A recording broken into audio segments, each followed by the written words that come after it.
pronounce everything wrong. Hasan won't correct that. This is total bullshit. Hasanabi, and this is what I learned. I see. Wow. 19K views from a 1.5K subs YouTube channel. Wow. 3 weeks old. Okay.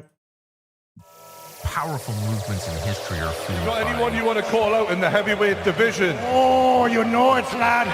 You know that Hassan Piker? Chilling with the captains, like I don't toes understand. fucking down. They are on the morally right side. Anne Frank died before she could resist. Hezbollah is a paramilitary organization. Yeah. I don't have an issue with them. Let's just say. Now they could go tomorrow. Did you say Anne Frank died before she could resist? I don't know if that was a fever dream. I'm still not sure what I want this channel to be, so I'm just gonna chase subjects that Holy shit. 11 subscribers, bro. Let's go. catch my interest, and right now, Regardless of This was made by a community member. Oh, is that why it appeared in my Reddit by someone saying this video is actually surprisingly good? Was it that person promoting themselves? Wait, who's the community member? Conduit. Are they in chat ever? Conduit. Oh. the hypothetical reality where Kamala Harris would not be as bad as Donald Trump, which we have no proof for. right now I want to talk about Hasan. It's music, bro. It's like I'm watching a Guy Ritchie film. Guy Ritchie intro. I've mainly known Hasan through the clips that get passed around on social media when he says something inflammatory. Hezbollah is a paramilitary Oh, there they are. organization. Hello. I don't have an issue with them. Let's just say. Or dumb. Which we have no proof for. Or inflammatory and dumb. I believe what the Houthis are doing in terms as the largest rodent in the world. This is false. It is the second largest after another South American rodent known as sad enchilada. Base, thanks for the $10, Jane. Appreciate it. of stopping The Egyptian economy took a 2.2 billion USD hit from reduced trade through the Suez Canal compared to the previous year. I never figured this out when I was editing, but when you do these like white texts with the if this is done in Premiere, this is like the border thing that you've pushed the slider up on. I can't remember what the word is for this. For some reason I always found it like quite difficult to look at. I don't know if it was the color or it was better to do like a shade thing around it, but something about this has made it a bit awkward to read. I don't know if it's, yeah. But it might be also because the background is too bright. Like you'd want to dim the background when you got text over it, something like that. It wasn't shadow, no. It's not emboss, it's not drop shadow, no. I'm not going to remember what it is. I haven't used Premiere in like 2 years. Israel doing a genocide to Stroke. implement. Stroke. Use DaVinci. Yeah, on Premiere it's called stroke. And your instinct is just to ram up the fucking stroke to distinguish it from the background. But there's some other shit you got to do to make it more.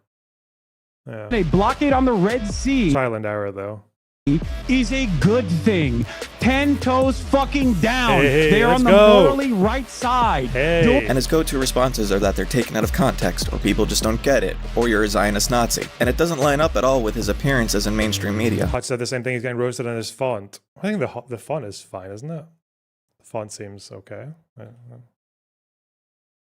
People just don't get it, or you're a Zionist Nazi. And it doesn't line up at all with his appearances in mainstream media. He's got a much cleaner and more approachable personality. So much so that he's even referred to himself as Zoomer NPR. So I decided I wanted to take a look and see what Zoomer NPR was really like.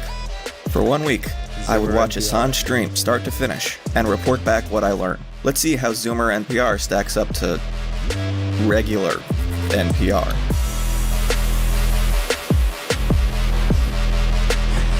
What did the fuck?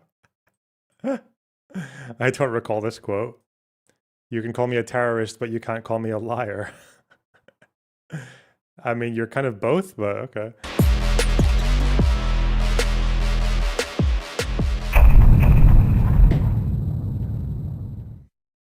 Black South Asian prosecutor, hashtag girl boss. Black South Asian prosecutor, hashtag. I've made a terrible mistake. I really don't like this meme that Democrats just use diversity to paper over institutions without substantively changing them, especially when you compare them to Republicans. All you need to do is take a look to see that they are very different. Trying to critique by calling out something as tokenization becomes its own form of tokenization because you misunderstand the circumstances and deny the agency of the people who choose to be a part of those systems. How far are we into this? 5 minutes. Video game me and a Minecraft. The actual stream starts. He spends about 30 minutes talking about his last basketball game. With hydration, especially, you know? Alright, that's fine, I guess. We're easing in. Streaming is a more casual form of content. He's into What's first? Stable Ronaldo was told he's in a sundown town. Question, is this a sundown town? Oh yeah, like 9 o'clock. What is a stable Ronaldo? Shows the audience some green books he has. That's fine, but we're now 45 minutes in. Can we get to the news? We're on Twitter. Why are we on Twitter? GOP comms director. That's where we get the news. Fucking cough. Oh my god, why did it come back? I stopped coughing all day yesterday, now it's back. Fuck. Bro. Throwing a Roman. Wait, that is the GOP comms director? He's letting us know there's Nazis on Twitter. And they're white women. Her name is literally Mary Jane Trumper. Party Haley McAnally? Haley McAnally. Guys, there are white women Nazis on Twitter and they have funny names. White ladies that did not have like any sort of interesting personality quirks would just be like a regular run-of-the-mill Republican. Now they just hit the Sig Heil. He calls out libs of TikTok for being a Nazi despite being Jewish. The people that did that historically did the Holocaust. Yeah, World War II was just... I mean...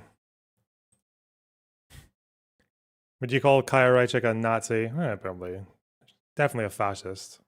Hasan calls everyone a Nazi. It's just par for the course. The meme. Put a pin in that. Let's move on from all these fucking freaks and weirdos.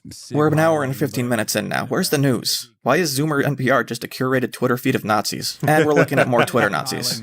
Who are these guys? Just some Nazis to lose to today's football match. Yeah, Zoomer NPR is maybe a little bit more like left-wing InfoWars, if we're being realistic. And are they really Zoomers? I don't know. The more I interact with these Hasan fans, like the rabid ones, they all seem very like burnout, mid-30s, haven't really done anything with their life energy. But I guess that's the more devoted fans. Ukraine. They're Ukrainian Twitter Nazis, specifically the Azov Battalion, which leads into Hasan giving his point of view on what Ukraine should be doing for peace. Let's go. I'm an advocate for the Minsk agreements, an infinitely better proposal than what the fuck is going on currently. But there is under no circumstance... The fucking Minsk Accords. What? The Minsk Accords was it was a ceasefire. The Minsk Accords also was kind of like unenforceable because one of the measures was for Russia to withdraw their military from the territory, and Putin was like, we don't even have any soldiers in Ukraine. What are you talking about, bro? The Minsk Accords. Mate, you're like 10 years behind the Minsk Accords. Minsk Accord. This is a reasonable justification for Russia invading Ukraine, a sovereign power. Donbass is different than Crimea, and Crimea is an annexation that is, in my opinion, justifiable. It is a part of Russia, okay? Hey. Finally, the news. They're talking about Texas trying to redistrict in order to push Democrats out of their seats. Hasan lets the clip run without giving any meaningful commentary. Gavin Newsom is a fake demon. He really is. He really is. He's a fake demon. Gavin Newsom's... What the fuck? I love Gavin Newsom now. Yes. We're going to do a Gavin Newsom bit later on, don't worry. We're going to cover that. Major problem in California is public transit and the housing market. I fucking despise him. I think he's a demon. I guess the silver lining here in a weird, twisted way is that means that like elections will happen. I need to explain something. It's not a defense of the Israeli state to say that when you criticize Israel, you should be accurate. Obfuscating reality for the sake of vilifying your enemy makes it harder to actually deal with issues on the ground because you waste time disentangling fact from fiction. That is a truth that goes in both directions. And for a government that will enthusiastically pounce on any scrap of misinformation to discredit the entirety of a criticism, you need to be sure you're giving them no opportunity. Make sense? Cool. While Hakeem Jeffries talks to Wolf Blitzer about needing to get more aid into Gaza, Hasan can only focus on the fact that apparently they're both funded by AIPAC. Spokesperson Wolf Blitzer is interviewing current AIPAC-funded politician. Orders are in priority. Nothing to see here. How high is AIPAC on the list of organizations that give donations to candidates. I think they're in the top 200, right? Are they? I don't even know if they're in the top 100. They're okay. Man, just an Israeli whose grandparents they did move up quite a bit after October 7th. They did scale up their funding quite a bit after October 7th, but before then they were pretty fucking low. were kidnapped, one of them was murdered, is saying that they need to end the war, and his chat is calling him a Nazi. Again, this person has family that was killed by Hamas on October 7th, and they seem repulsed. Wait, what's he saying? What's the guy saying? Spokesperson Wolf Blitzer is interviewing current AIPAC-funded politician. Orders are in priority. Nothing to see here, man. Just an Israeli whose grandparents were kidnapped, one of them was murdered, is saying that they need to end the war, and his chat is calling him a Nazi. Again, this person has family that was killed by... saying, release the hostages unconditionally, bring the ceasefire. Hamas. He said something about flood Gaza with aid. Poor Nazi soldiers, fuck you scumbag, suck me. You bloodthirsty ghoul. The terrorist training camp, bro. October 7th, and they seem repulsed by him. They should be thanking him. Instead, they're self-righteously alienating the people they need to get the fighting to stop. Then he watches a John Oliver segment and criticizes John for not covering Gaza more. He was noticeably absent from the conversation. But that's all we get before he gets stunlocked by a chatter who says they were in the IDF in Gaza. I've been to Gaza several times. Oh, shit. He proceeds to call him a Nazi, and Israel Nazis doing a Holocaust for the next 30 minutes. Concentration camp You guard. are literally a terrorist, brother. Fucking terrorist. You are defending a Nazi state's Nazi military. You are a fucking terrorist. I'm a fucking adult. I can handle this conversation. Listen, you don't understand it. Mein family, mein Vater. Mein Mutig, we do not hate the Jews. We do not hate them. I did go to Gaza. I didn't shoot anyone. I didn't kill anyone. I've guarded. That's all. Yeah, I'm just a guard, man. I'm just a camp guard. Were you just following orders, dude? $0.00 for you to just like be quiet. You know about the Holocaust. Your bitch ass and your fucking family came from Russia to Israel. How? I just love it that you realize that at no point ever in anyone's interactions in the entirety of the last 100 years has someone gone to an Israeli and been like, bro, you realize you know the Holocaust? Come on. You're doing that. And they're like, oh yeah, fuck. Oh no. Oh damn, I forgot about the Holocaust, bro. Oh no. I thought I was going there to target the military that attacked my country and killed like over 1,000 people and said they're going to do it again and again and again until we're all dead. I thought I was going after those people, but the Holocaust, oh shit. I forgot about the Holocaust. Damn. And in Hasan's head, this is what the chatter's doing now. Oh shit.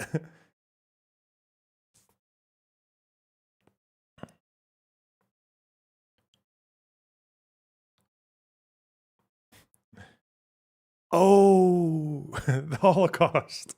Was that appropriate? Okay. The fucking Palestinian has been living there for generations. Your ass came from Russia. Wait, Russia when? Is he just assuming this? Or Russia when? Like, were they part of the Soviet wave? Or did they come from Russia in like 1882? Or what? I can't read the chat. It's blurry. And it's full quality. How is this anything? How is this anything but Nazi fucking ideology? Jewish supremacist attitude. Israel is built on the principles of Zionism. Damn. Damn. Nazi and Jewish supremacist. That's a pretty impressive work ethic. That's a very impressive work ethic to be able to be a Nazi and a Jewish supremacist. Not even to mention the Zionist and the apartheid and the white supremacist and the genocide and whatever else. Okay, which is as I repeated, a Nazi ideology. Asking me if Israel should exist is like asking, should Nazi Germany exist? Okay, we're finally off Israel, thank God. And we're on to Zoran Mamdani. Okay, Fox News doesn't like him, and he spends the next 30 minutes shitting on Dems. With the pepperoni nips. This is the best Elizabeth Warren tweet, and it's not even Elizabeth Warren. It's Donald Trump's tweet about Elizabeth Warren. And now we're learning about Hasan's Twitter beef with Drew Pavlov. Tweeted, I've been to Israel 3 times.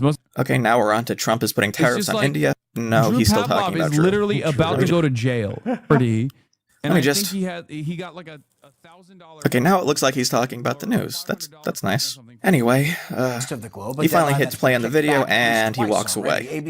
First comment when he comes back. It's kind of pointing to. It seems like India no longer lying, and my heart goes out to the Hindutva fascists. I feel like they probably thought that like Modi and Trump were literally the best friends on the planet. Like no one is a closer friend to India than Donald Trump. Oh my God, he's been cut in half. Yeah. I unsheathed my katana. I just did my special move. Yeah, I cut him in half. Your anti-Semitic sword, yeah. But then he uses Twitter in order to explain the tariffs. We're the ones paying those taxes, you dumb fuck. Yeah, you go to buy a bed on Amazon that was made in Vietnam. The bed is now sailor could buy ahead against the tariff increase, and can't do that into perpetuity. Tariffs make sense if you do this strategically. Okay, another piece of critical news. Trump fired the commissioner of the Bureau of Labor Statistics because they reported honestly on his dismal job numbers. That's he also just recently fired the Federal Reserve person, didn't he? Like today. One new job right there. True. But also that's one layoff plus a new job. So I think it cancels itself out. Next month's jobs report, 1 million jobs. You love it. You love to see it. America's hot. We then spend the last hour of the stream on 2 separate Fox and Friends interviews with TikTok influencers who give male fashion advice and female dating advice respectively. And then the stream ends. Day 1 over. What did we learn?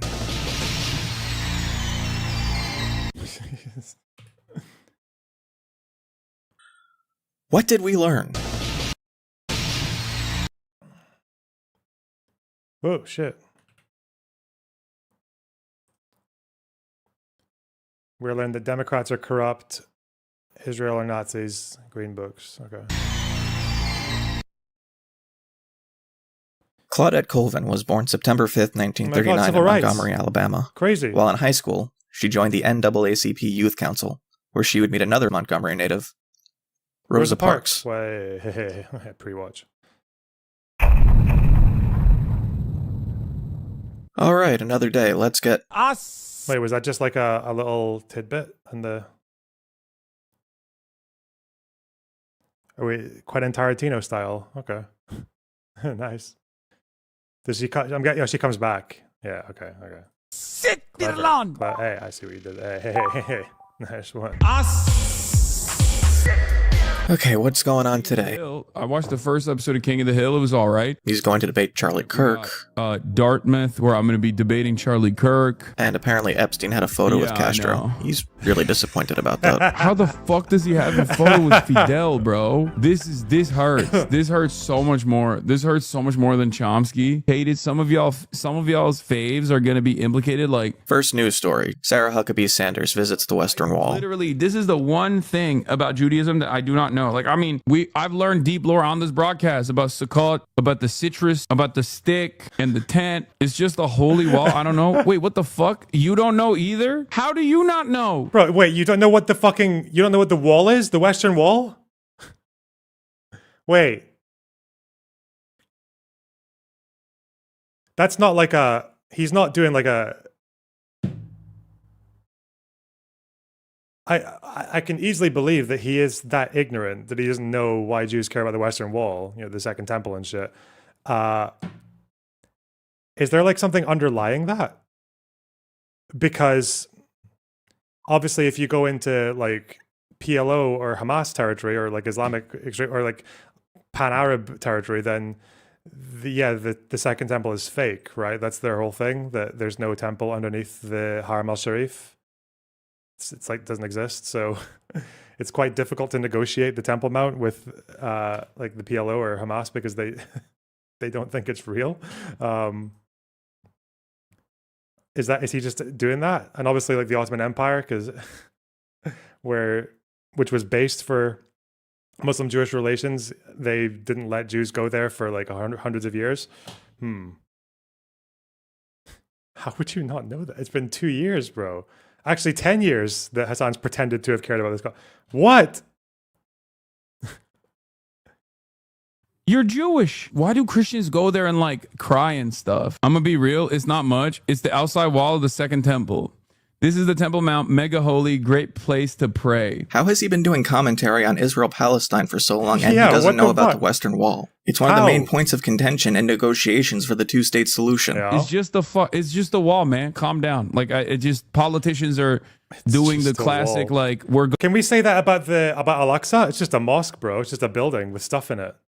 Excuse me. Get over it. What? IDF raid? It's just a fucking building, mate. Just any old building. Excuse me? What?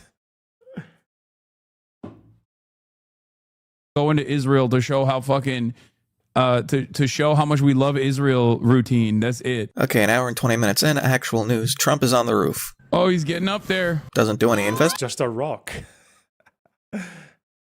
Why do we gotta build a fancy dome on it? It's just a rock, mate. It's just a fucking rock. Why does it need a big golden dome? It's just a rock.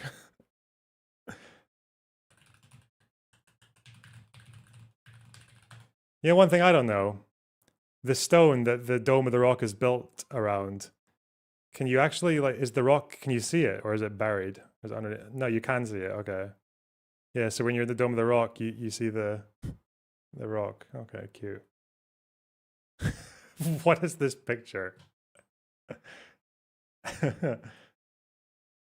Like the lid comes off and you put the rock in it. Cute. It's just a rock. It literally is just a... Investigating just thinks it's funny. Do a flip! Anything about the dementia-addled president who's killing millions of people around the world by cutting USAID and facilitating the genocide in Gaza needs more scrutiny? No? Okay. But Trump and Harris were the same. What is this? It Follows 2014? Epstein comes up. That's a problem squarely on Trump, right? No, Republicans are subpoenaing Democrats, including Bill and Hillary Clinton. He spends the majority of time on them instead, thinking it's funny. Bill Clinton can do the funniest thing. I'm just saying. Take it all down, baby. Come on. Come on. Mutually assured pedophilia destruction. He's upset that Cory Booker doesn't want to endorse Zohran Mamdani. He had no issues pumping Mayor Adams. This is all about pumping. Cory Booker did not endorse Eric Adams. The only Senate endorsement he received was Chuck Schumer. Okay. Mayor Adams. This is all about Israel. 100%. And we're back to Israel because he's corrupt. Does he just make everything about Israel now? Everything? I guess, because if you can find an AIPAC donation in any politician, then just forget who else is donating to them. Yeah, I guess so. Fuck. What is it? I can't remember where I watched or read this, but there's the whole thing about how anti-Semitism, like, how it just becomes an obsession. Like you just see, you can tell with the anti-Semites that they just see Jewish influence everywhere. God. I would actually be interested to see, because you can't really catch it in the clips industry, but it'd be interesting to see how much of Hasan's content now is just kind of like both sidesing Republicans and Democrats.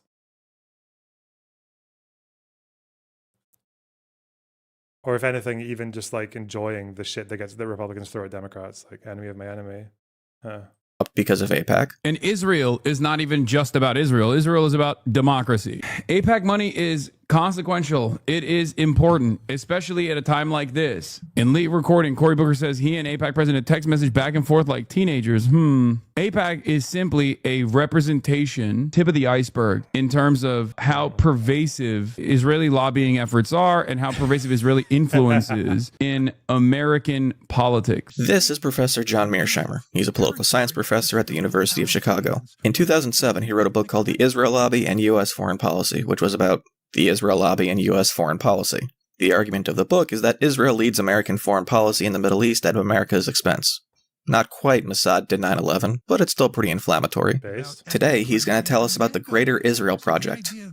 Greater Israel is the idea that Israel has a religious compulsion to conquer the land from the Nile River in Egypt to the Euphrates in Syria and Iraq, along with the entirety of Lebanon and a large chunk of Saudi Arabia. This is despite the fact that Israel hasn't done any conquering, even with its projection of military force. Israel has gone into Lebanon multiple times and left.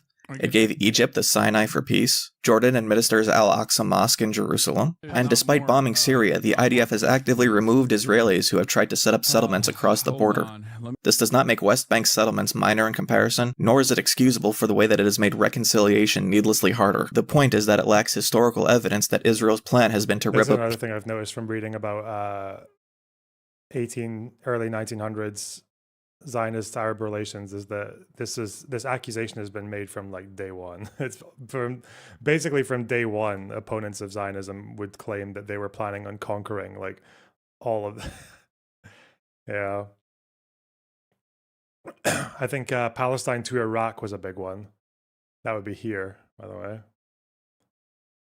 That's a long ways away. Iraq's big country. It's like 40 million people in there. There was one Zionist author who actually suggested going to build settlements east of the Jordan River because that was a sparsely populated area in the hope that it would just draw the other immigrants over there because it was like fairly undisturbed. I wonder if that might have been a better idea. Huh. Peace agreements with its neighbors and start a war on 5 fronts, with manpower it doesn't have, to seize territory it cannot hold, with military aid it won't get, unless he thinks that the US would be willing to help with that because of the Israel lobby. So we're going to listen to this guy talk about Greater Israel, okay? Where is he talking about this?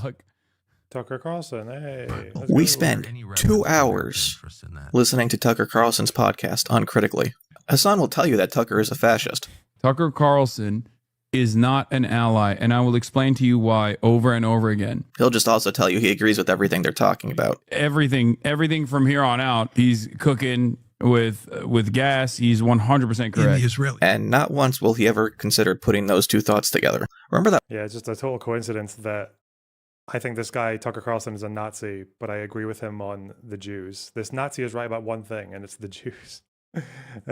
Oh, God. One time Tucker Carlson had on Adolf Hitler is firing off radio broadcasts, giving speeches, trying to get the message to these people that Germany does not want to fight you. Churchill wanted a war. I don't begrudge him that. This is serial doxer, harasser, and all-around awful human being, Bad Empanada. Hey. Stupid name, stupid humans. The noted terrorist Menachem Begin, whose name I surely mispronounced, but I mean, modern Hebrew is a constructed language anyway. They pronounce everything wrong. Hasan won't correct that. This is total bullshit as well. I remember hearing this talking point. I think the first time I heard it was from Jewish Voice for Peace, because they had this whole thing about trying to disincentivize Israeli Jewish members, or even just like diaspora Jewish members, from speaking Hebrew in front of Arabs because it would traumatize them. The idea, obviously, that that it was just kind of like constructed in the 19th century to justify colonialism or whatever. That's just not true. Hebrew was spoken amongst the diaspora when they didn't have any other common language for hundreds of years. It never died as a language. And even in Palestine, of all places, in the early to mid 1800s, you would have British consuls and European consuls talking about how when Ashkenazi Jews were immigrating there in very small numbers, how would they talk to Ottoman Jews? They didn't speak Arabic to them. They spoke Hebrew. They spoke Hebrew, right? Jews would learn Hebrew as part of their religious or cultural education. When they talk about the language being constructed, there were like modifications made, obviously, but this happened with every language. Like how many languages, especially at the onset of the nation state, that's kind of like the first time when they started printing dictionaries and started like generalizing their language across education systems, say with like France or unification of Germany with teaching German, or like with the English dictionaries in the 1800s when they first came out. Like, yeah, this standardization of grammar and kind of like making a decision on something. This was done across all these different languages. It was the same with modern Hebrew. Like that's what they. It's not like they just resurrected it from the fucking grave like Latin or some shit and just made a bunch of people start speaking it. Like it was already quite a significant part of Jewish culture, especially if they were interacting with other Jews who didn't share their mother tongue language, like with their nations or their host nation's language. That's why, and it's not even that different. That's why Israelis don't have a very hard time. Like people who speak modern Hebrew don't have a very hard time reading Hebrew text from over 2,500 years ago.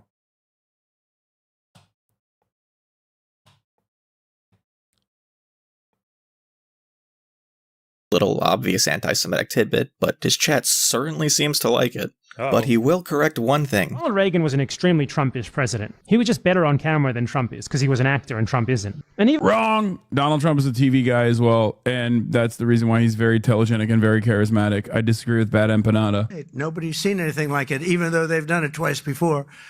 And in a certain way, it almost looks like they've abandoned the state. It looks very bad. Yeah, go ahead. Zoomer NPR, everyone. Oh my God, we're finally done with Tucker. I have no more energy. Now we're at RFK banning mRNA vaccines, which is really, really bad. Oh my God. Am I crazy? Isn't mRNA research like literally working to cure cancer?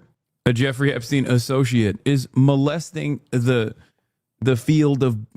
Go from RFK ending what might be one of the biggest public health advancements since the inception of modern vaccines, back to being happy because Trump is going after Adam Schiff. Oh my God. Part of that is... Oh my God. Senator Adam Schiff under federal criminal investigation for alleged mortgage fraud violations. Oh my God, I hope they arrest him. Oh my God, I hope he goes to prison. Yeah, this is political. Sure, I don't care. Lock him up. Lock him up. I know Trump is doing this out of pure malice. This motherfucker got like $6 million from AIPAC. Shifty Schiff. He reads the full Trump social media post about Schiff. Then he reads another full Trump tweet, this time about the Doge kid named Big Balls getting mugged, and completely glosses over the part where Trump talks about federalizing DC because of a fact he finds out about the attackers. One of them is a girl? Wait, what are these summaries? The summaries are great. A girl? Disrespecting Ben Yehuda. Ben Yehuda said some weird shit. Sorry. Israel wants territory with no capacity to maintain it, and they're Nazis, of course. Western Wall. He did learn that the Western Wall is part of the Second Temple, and that's why it's important. He did learn that. We had some education stream. Well done, Hasan. Trump abusing power, worth it to hurt Dems. Claudette Colvin used the buses in Montgomery to get to school and back home. The buses back then were segregated, meaning that if a white passenger boarded, they were given priority for the front of the bus, and black passengers had to go to the back. On March 2nd, 1955, Claudette was riding home when a white passenger boarded and she was told to move. She refused, and so the bus driver called the police and she was arrested. 9 months later, Rosa Parks would be arrested for the same offense. Hey! Wait, this is a Lonerbox viewer? Damn, where did they learn that? Where did they learn that? Not that it's a very important part of American history, but I'm just going to assume they got it from my video. Wow, it's fine. Public domain, after all. Alright, what fresh hell awaits me today? So he begins with streamer and YouTube drama. I don't care, you don't care, let's not care together. He calls out Twitter as a Nazi site, which he continues to use. Then you got Elon Musk buying Twitter, and then making Twitter into this like fucking neo-Nazi breeding ground. So now people are just like, oh, I don't like... Why is he against Kick? Why is he against people streaming on Kick if he still uses Twitter, which is a neo-Nazi breeding ground? Someone, let's dox them. Let's swat them. Let's go after their whole fucking family. And it's basically turning the entirety of discourse into this like incredibly fucked process. Yeah, he says the country Georgia, I'm not very familiar with Georgia, wants to join the EU because they're Christian, but they look Turkish, so they get the anti-Turkish racism and not the anti-Slav Polish racism.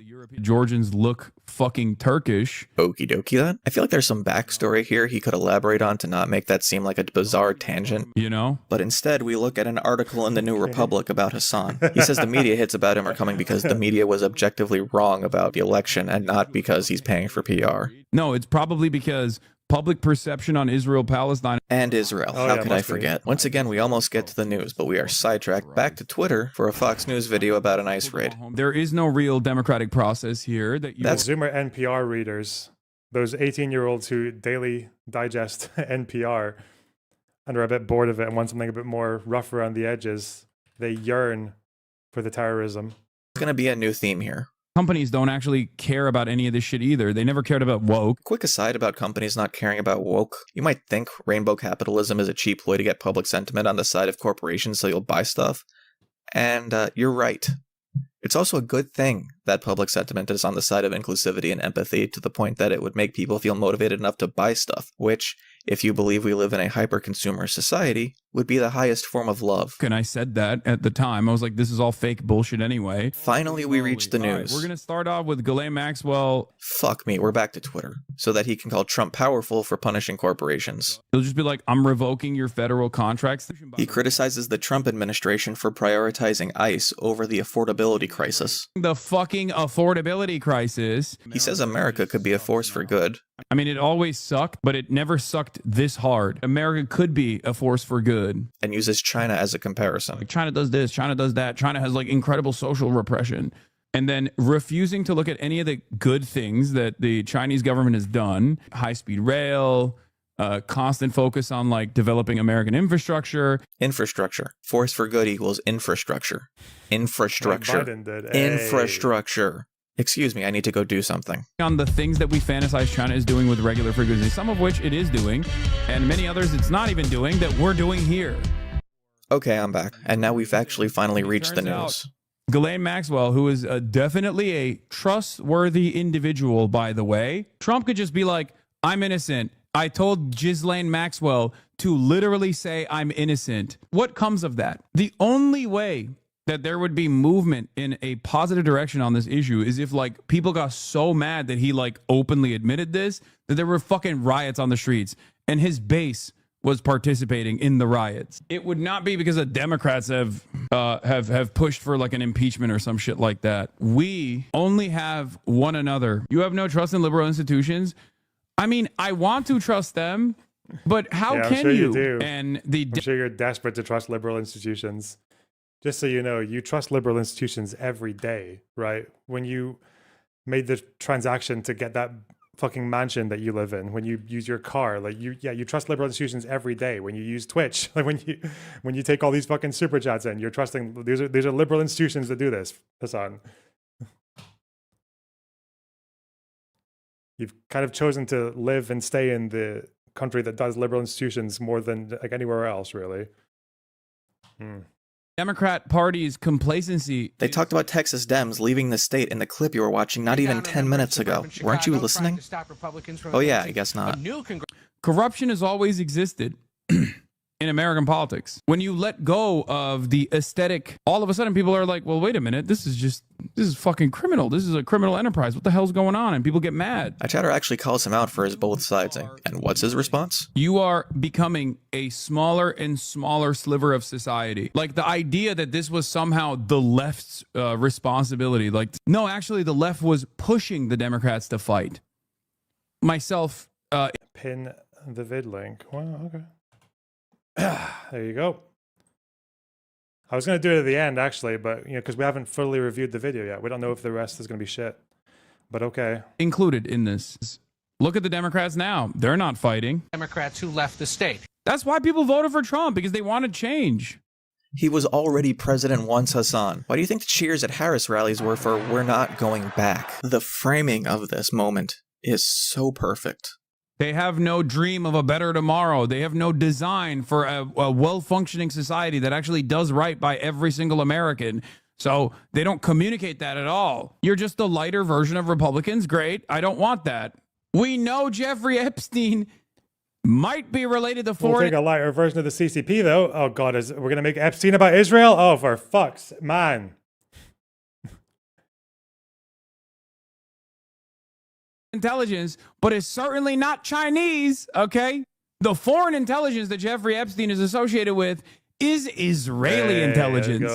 For the last 10 years, Republicans have been hyping themselves up on QAnon conspiracy theories of a secret government pedophile ring, and now the left is doing the same thing. Okay? Fantastic. We watch Mark Maron, talks about Austin, Texas, calling Californians who move there the Israelis of Americans. Californians are really the Israelis of America? True. 24 karat gold, la baby. I mean, if you want to play that line, Americans are the Israelis of America. Like it's just for some reason you think that like you don't really kick up too much of a fuss about destroying that country, even though lots of things that people like Hasan say about Israel actually is true about America. Like they did build colonies, like actual colonies where they extracted wealth from the land for the mother country, which was the United Kingdom. Like that's what they did. Yeah, it was an imperialist expansion fucking movement. Like that's what it was. Those settlers didn't need to be there. They weren't fleeing for their lives. It's gross. It's so perfect for Trump. You say, is this a fucking W for the admin or a W for the country? We lost them if we had it depends. Only time will tell. We're ruining the remaining water supply. We're just poisoning people. We're fucking burning the planet to the ground so that people can make so people can jerk off to grok. We're considering it, yeah, because the crime is ridiculous. It really seems like he should have more qualms about an authoritarian attempting to unilaterally seize territory, but... I will defend big balls. I will defend his balls. I will defend him against unruly teenagers who beat his ass. And that's just a way of trying to divert attention to something that's total bullshit. Okay? Trump calls his connection to a known sex trafficker bullshit. In the Oval Office, mind you. Hasan says nothing because he's not listening. Tim Cook. Now we're on to the story of a Utah state God, senator. it's so crazy how, if you're like one of those more left-wingers who's not really that interested in policy, like you do like the slot politics and the fanfare, the showbiz and all that, like this is the perfect story for you to attack the Republicans, right? The fact that you've got this ultimate conspiracy theory bait with Trump and all the weird shit that he said about Epstein over the years. The fact that at one time Trump said that Epstein's parties were weird, just ask Prince Andrew. Before the Prince Andrew story broke, Trump actually said that. That's on, you can find that online. You've got like this whole thing that you can build up to do like this really populist left anti-Republican slop. But yeah, he didn't give a fuck, does he? He doesn't give a shit. It's just, what, it's funny because they're subpoenaing the Clintons. Wow. Well done, buddy. Who's trying to change the age of consent. Seriously. Yeah, wait, hang on. Trump, just ask Prince Andrew.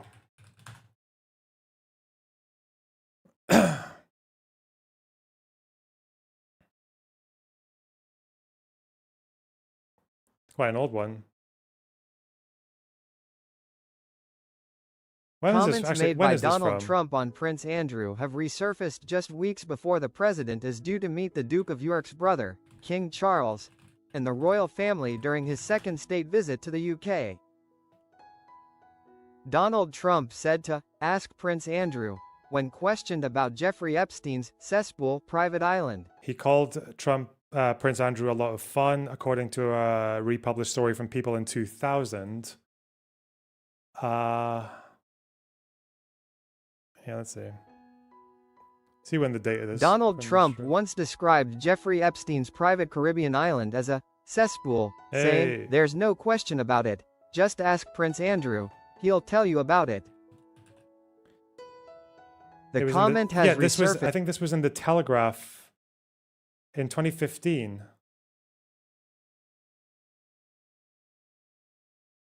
This is way before the Andrew story. Just weeks before the president is due to meet the Duke of York's brother, King Charles, and the royal family during his second state visit to the UK. Trump's remarks have taken on new significance as the US president furiously attempts to... There's a clip. Where's the clip? Bombshell audio. He is charming. He is able to convince people. So he tells everybody what they want to hear. So how do you know this? That was supposed to show. He has a sense of humor. This video is disingenuous. Hasan was not agreeing with Tucker. He was agreeing with Mearsheimer. Okay, Pisco brain. Pisco, locking in. Do you think Tucker agrees with Mearsheimer? Does Tucker disagree with Mearsheimer on anything he said about the Israel lobby? Yes or no? Yes or no? Yes or no? Yes or no? Yes or no? Just admit, listen, you agree with fascists on the Jews. on quite a few things. It's just that's your conundrum. You can deal with it. You can find a way around it. It's just a fact. What's this? No, I don't need that. He's right. His ability to sell. It's very much like Clinton. Both Bill and Donald have the ability to go over to a fat, ugly woman, say, you are the most beautiful thing I've ever seen. So you probably know he had a scalp reduction. Because he had the same male pattern woman that we all have. It's not even. This is not the right clip, is it? Where's the fucking... Bro. Does nasty things to his best friends' wives. Anyone who first tries to gain your trust and then uses it to do bad things. That's how he goes. He is charming. Okay, where is the videos? Let's see. Videos? Epstein's Island is a cesspool. That island was really a cesspool. There's no question about it. Just ask Prince Andrew. He'll tell you about it. The island was an absolute cesspool. See, look, you can tell he's quite full around his features. He's filled out quite nicely in this. He's got more hair. This is from 2015. He said this about Prince Andrew. He'll tell you about it. It was really a cesspool. There's no question about it. Just ask Prince Andrew. He'll tell you about it. The island was an absolute cesspool. Yeah. So, the Clintons are friends and he's of been yours, there right? for many times. The Clintons are friends. Well, I can't say friends, but I know You're friendly. You know them. They play at my clubs a lot. I have clubs, and everybody likes to play at my clubs. Are you saying there's a political problem for her if she runs for president? And then when the story broke out, 2019, he shuffled a little bit. Think about the amount of fucking blue and on you could get from someone like Hasan from a story like this, but I guess he's just not interested. Mr. President, do you have a comment on Prince Andrew stepping down from his royal duties? On who? Prince Andrew stepping down from his royal duties. No, I don't know Prince Andrew, but it's a tough story. It's a very tough story. I don't know him. No. And he also knew the fucking girl, Virginia Giuffre, who had been recruited from Mar-a-Lago to go and work for Epstein. Island was an absolute cesspool. That island was really a cesspool. There's no question about it. Just ask Prince Andrew. He'll tell you about it. The island was an absolute cesspool. Wow. Don't know the guy, eh? Donald! To help one of his family members who was charged with pedophilia. These motherfuckers are real demons, bro. So apparently, listen, I'm just asking questions. That's all. A Republican demon is helping a family member get away with pedophilia, but a Democrat demon doesn't build trains. And now let's get ready for all of that Republican criticism to leave the viewer's mind because we've reached everybody's favorite topic. I just want to point out how gross it is that he's not paying attention to a video about starving Gazan children as he eats. Tempers flare on the streets of Tel Aviv. Oh god, he's just chomping away. Okay, bro. The person Hasan just flipped off is Ehud Olmert, who served as Israel's prime minister from 2006 to 2000. I need to call him Olmert. I don't know what this French, whatever. It's Olmert. It's just Olmert. Okay. 9. So right after the Second Intifada. And even he is saying Israel is committing war crimes and that the war needs to end. But Hasan brushes him off as well. Israel literally doing the final solution in broad daylight. And you got the most aggressive critic of Benjamin Netanyahu still trying to save face for some indecipherable reason. Just be honest, man, that it's not even... For some indecipherable reason. Why would that surprise you? Olmert left the Likud party to join Kadima, and because he didn't agree with the path that Netanyahu and the Likud party was on. He literally left in real time when he was a politician. Yes, that's what Olmert did. That's what he's known for. He's known for offering the peace deal to Abbas, the last ever final settlement that was ever offered to the Palestinians in 2008. That was from Olmert. Just about Israel any longer. It is about democracy. The Israeli military officials, the generals, were routinely saying there is no military solution to Hamas. There is no military solution to Hamas. We cannot militarily defeat Hamas. Further evidence of Israeli Nazism is generals publicly disagreeing with their leader's intended military campaign. Hamas is just an idea. Palestinian sovereignty. Yeah, Fred Hampton said it best. You can kill a revolutionary, But you can't kill a revolution. It's just using a figure who was left-wing and explicitly non-violent to launder a right-wing, theocratic, authoritarian group's mission is just really gross. The term anti-Semite... Was Fred Hampton non-violent? I don't think Fred Hampton was non-violent. Fred Hampton was like a panther, wasn't he? I don't think Fred Hampton was non-violent. You can't kill a revolution. You can't... That's not how it works, buddy. You can't just call a military and a government, not least of all an Islamic fundamentalist, extremist, terrorist one, you can't just call them a revolution and that just makes them fucking invincible. You can't do that, okay? Not having a serious consequential impact any longer has allowed actual fucking virulent anti-Semites to become major propagandists, engaging in reputation laundering. I didn't expect Hasan to make my argument for me. Fucking farm the table, baby. That's right. Locally grown, organic bathtub RPGs that they fucking use on the Israeli tank. Electronic Intifada does a assessment report every fucking day almost. I, of course, can't play them on the broadcast. Nothing to see here, just Zoomer NPR casually telling his audience where to find videos of Hamas putting together booby traps to ambush IDF soldiers, along with footage of the subsequent attacks. It is literally not only the legal thing for the Palestinians to do, which is to smoke the Israeli... This fucking faux legal analysis is so fucking annoying. Oh my god, how does no one in his sphere call this out? Like, I feel like back when I used to hear Destiny saying something silly or whatever else, like you would comment on it. You know, if I heard Destiny talking about fucking cookie rockets, you'd comment on it, right? Where is the pushback to this idea that you think like Houthis or Hamas's actions are legal? It's so stupid. It's so fucking dumb.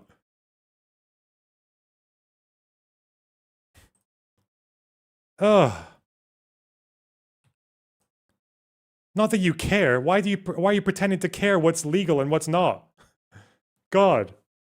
You're a fucking communist revolutionary. Why do you care about what international law made by liberal institutions? Why do you care what they say? Oh, because you're just weaponizing them for your cynical ends. I see. The occupying force soldiers that are sitting inside of their fucking armored personnel carriers, okay, that are currently conducting a fucking ethnic cleansing campaign. It is also the moral thing for them to do. The double Monty, both legal. So this guy thinks is the moral thing that Hamas keeps fighting. He's in tune with the fuck the protesters who are saying that we are so fucking done with this. Like, why are you still holding on to the hostages? What are you hoping to achieve? Like, what is 2 more years or 2 more weeks or a month or 3 months or whatever of keeping this shit going, doing for anyone in Gaza? And they're just like, yeah, no, keep doing it. Fuck it. Because as long as we just call it resistance in a completely abstract fucking vacuum, feels good. It's okay, but yeah, maybe hold out for another couple of weeks. Maybe a couple more countries will recognize Palestine in the General Assembly and devote no efforts to it at all, to actually realizing that vision. And moral. But that doesn't absolve the fact that October 7th was horrific. That doesn't absolve the fact of what happened in those kibbutzes. You just genuinely don't think Palestinians are human beings. Even if you have a fucking Palestinian niece, okay, you must not think that your Palestinian niece is a human. If you are still talking about October 7, you just want to give permission to Israel to do the genocide, but you're too ashamed. If you're talking about October 7, do you know who else doesn't stop talking about October 7th? Is the Hamas. They don't stop talking about October 7th. To this day, Hamas leaders will refer to October 7th as the glory, like Al-Aqsa flood still continues. To this day, that's how they see it. They see Al-Aqsa flood continues because just because they're not winning militarily anymore doesn't mean they're not watching Israel get absolutely fucking battered on the world stage by all these countries like turning their backs on them diplomatically, not really in any physical sense, but just putting out statements to the General Assembly. The amount of resolutions, the amount of human rights reports, the amount of condemnations, or the amount of countries recognizing, like to Hamas, it's still ongoing. They're still fighting. They still think it's part of the same process. They're still telling their people, yeah, hang in there, guys. Keep on chugging. Keep on taking the airstrikes while we sit in the fucking tunnels underneath your houses. Keep on taking it, you know? It's all going somewhere.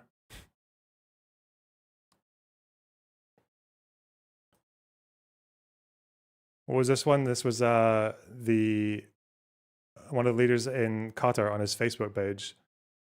If death is inevitable, then it's a disgrace to die a coward. Okay. Wow. You don't think Palestinians are humans if you still talk about October 7th. Meanwhile, these guys will still fucking yap about like the Deir Yassin massacre. Like, okay. But you can't talk about October 7th? What the fuck?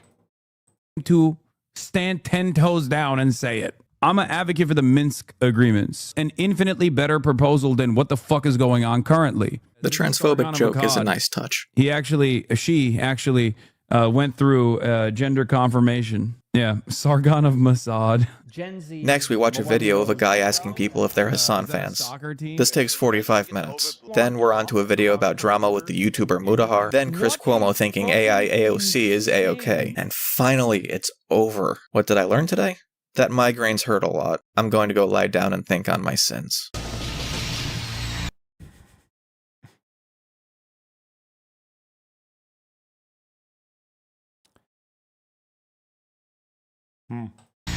This is Democrats up here, corrupt and effective. Birmingham, Alabama was referred to by Martin Luther King Jr. as the most segregated city in America. Efforts at nonviolent protest against the city's segregation culminated in the 1963 Children's Crusade, when nonviolent student protesters were met with high-pressure fire hoses and attack dogs at the behest of City Commissioner of Public Safety, Eugene Bull Connor. The Dixiecrat. He was a Democrat. He was a Dixiecrat back in the day when you had the Southern Democrats who were total fucking racists. Bull Connor. Day 4. Alright, I know the song can't get any worse. I don't care. I don't care. Mr. I don't Beast care. is confirmed to be a Mossad PSYOP plant. An American who served in the IDF had their car torched. He assumes that Israel planted the story to get sympathy. I assume that they thought that they could get Israel could get good coverage out of this. It's so dumb. There is no power on the left. There is no institutional representation for the left. He watches an interview with Mike Huckabee. I see we're getting to Israel earlier this stream. I mean, this is a true religious zealot. First of all, he's the ambassador to Israel, not Jewish, evangelical Christian. Important to notice. Important to mention. This is the real backbone of the unconditional support to Israel's genocide. There are edge cases. There are ultra-Zionist Jews in this country, certainly, okay? And they fund the Trump campaign. Some of them also fund Democrats as well. You got AIPAC, all this shit. These guys are the real base for pro-Israel politics in this country. And now Fox News interviews Netanyahu. I'm sure this is going to be an extremely productive use of Hasan's time. Oh, brother. Oh, my Lord. It's all the same stuff he's already been saying. This is illegal, by the way, under international law. Everything Israel does is illegal. Israel is an illegal entity, okay? According to what? Hasan, what? It's an illegal entity. What? No, it's not. It's a recognized UN member state. It has a right to defend itself under the UN Charter, Chapter 51 or whatever the fuck. Like, are you... Oh, God. Holy shit. An illegal entity. Okay. God, I love it. Let's just invent international law. Why not? Based.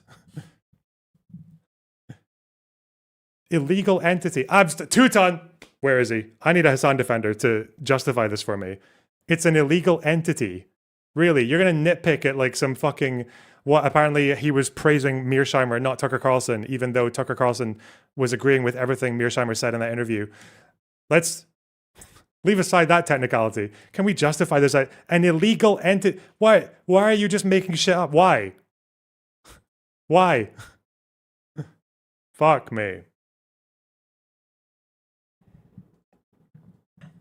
He behaves like a man who's caught fucking children, okay, in the archives of like Unit 8200's basement or something. As I've said over and over again, there is no real democracy. 8200, is that Mossad or is that Shin Bet?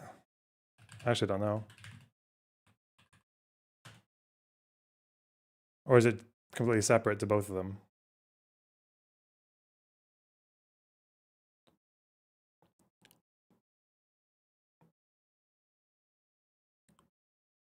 It's neither. It's the Central Collection Unit of the Intelligence Corps. Okay. Cute. In America. Reservists are killing themselves with regular frequency because they're like, we killed too many children and I can't deal with it any longer. I'm going to kill myself. And now... soldiers killing themselves in war is like quite normal, actually. Like, there's not that many situations where they don't do that. Okay. Your numbers are diminishing. The enthusiasm for the unlimited baby murder is going away because people are too scared to continue doing baby murder because there are repercussions for it. They also realize that when you do that baby murder and you then fucking fly out of Israel to go somewhere, people look at you and go, you were in the IDF? Oh, so you're a baby killer. That's disgusting that you're from Israel. What the fuck? We did something. That's disgusting that you're from Israel. Holy shit. Yo. No army in history ever did. We're supplying humanitarian food to the. There was one army that did that. The Nazis. What is this? Mike from. Holy shit. What? So the Nazis and the IDF are the only two armies who supplied humanitarian aid to their enemies. What? Does that mean they're better than the other two? What the fuck? No, what? Yeah. What?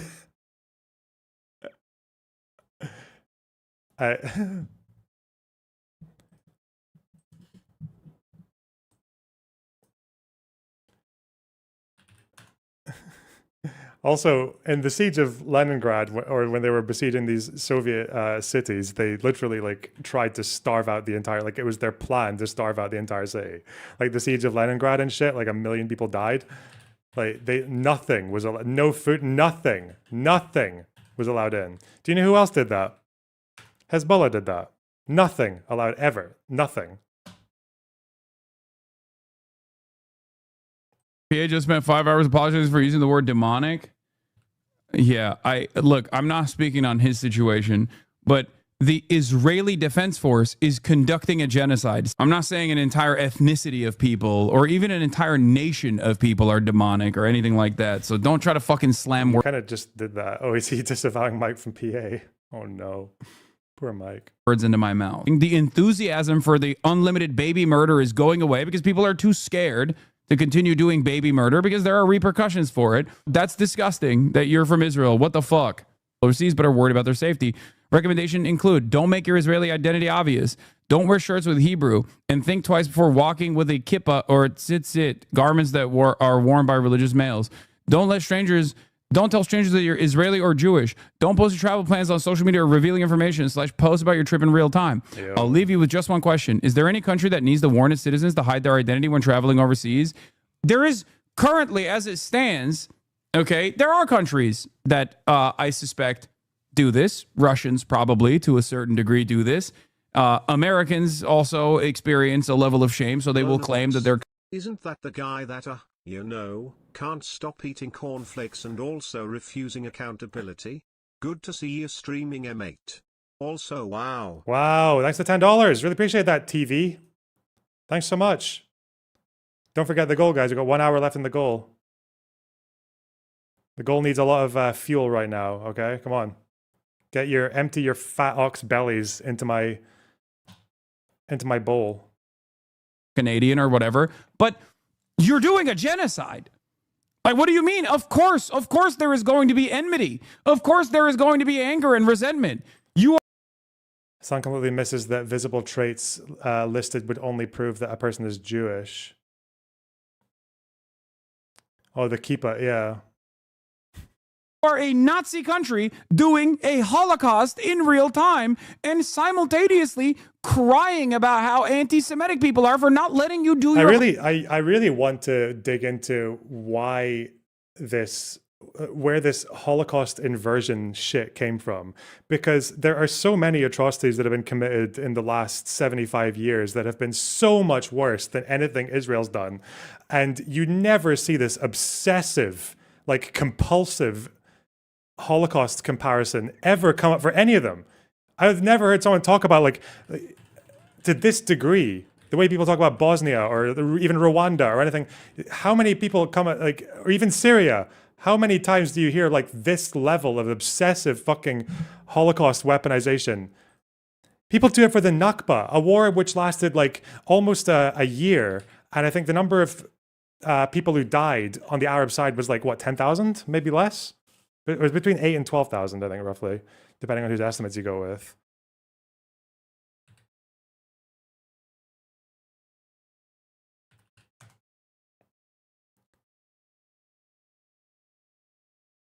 Civilians were 800. Well, in the Nakba, the amount of people killed in the massacres was 800, roughly. Yeah.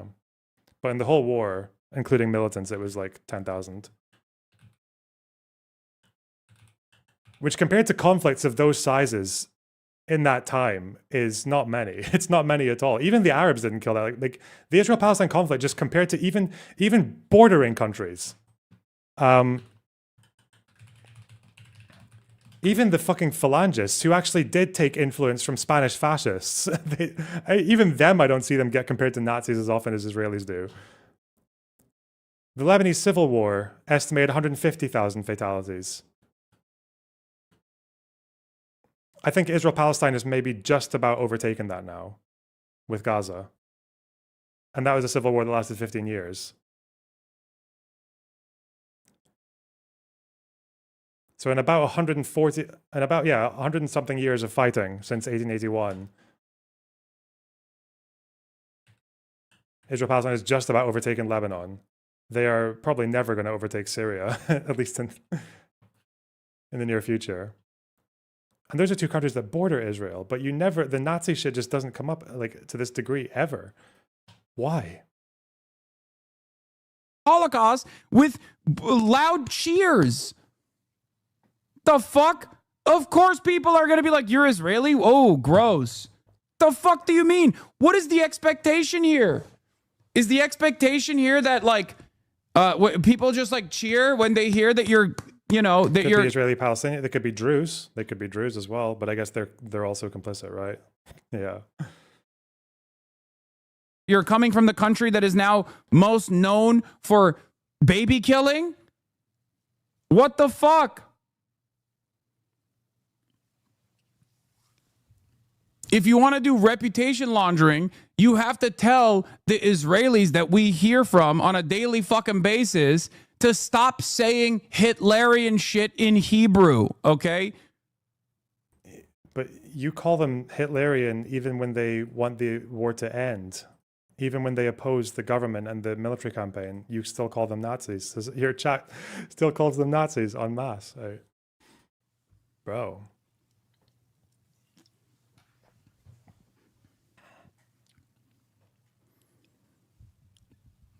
Obviously, first and foremost, if there was a tremendous number in Israel of too, Israelis, on the streets specifically of Tel Aviv, Israeli Jews, that were literally on the streets actively tampering the initiatives of the IOF, okay, it would be a little bit more defensible.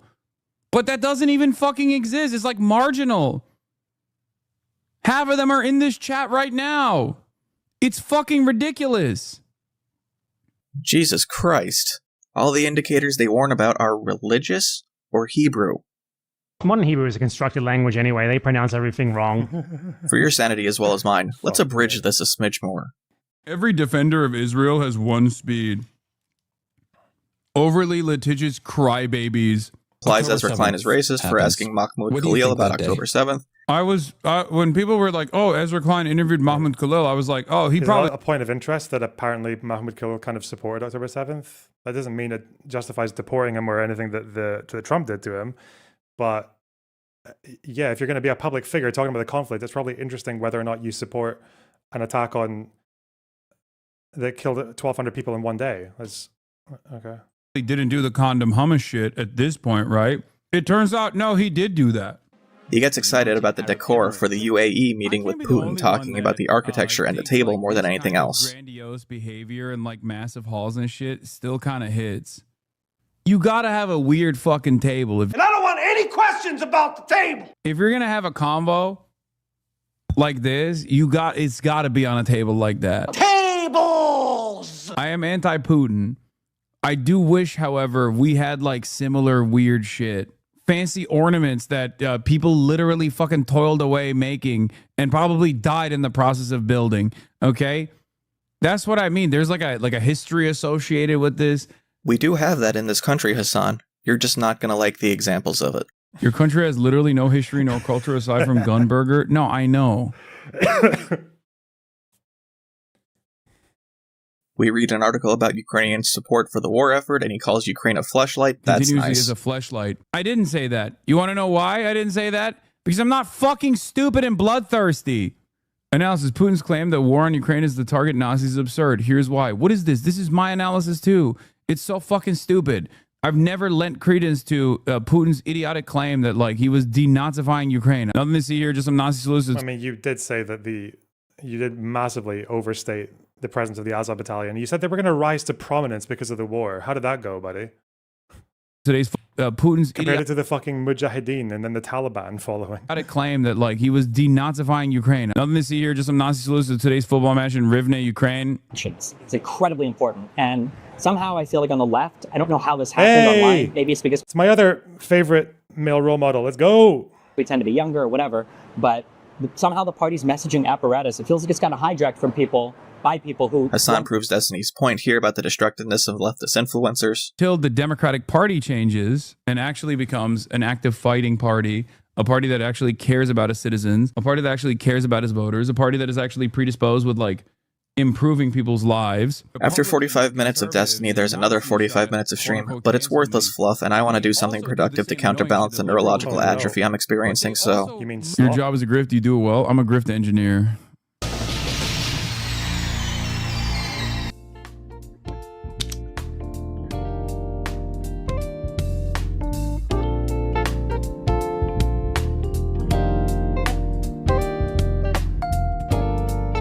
back to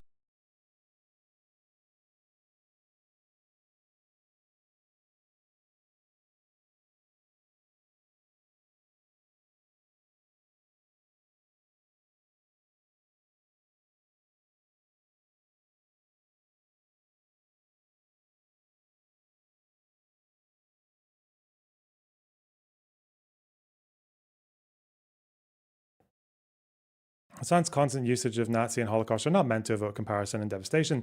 He specifically, intentionally, and provocatively invokes the Holocaust because of his relationship to Israel and Jewish pain to tear it out of the historical narrative of Israel as a justification for its founding and frame it as an excuse for its current war, and therefore retroactively apply the current war to the entirety of its history.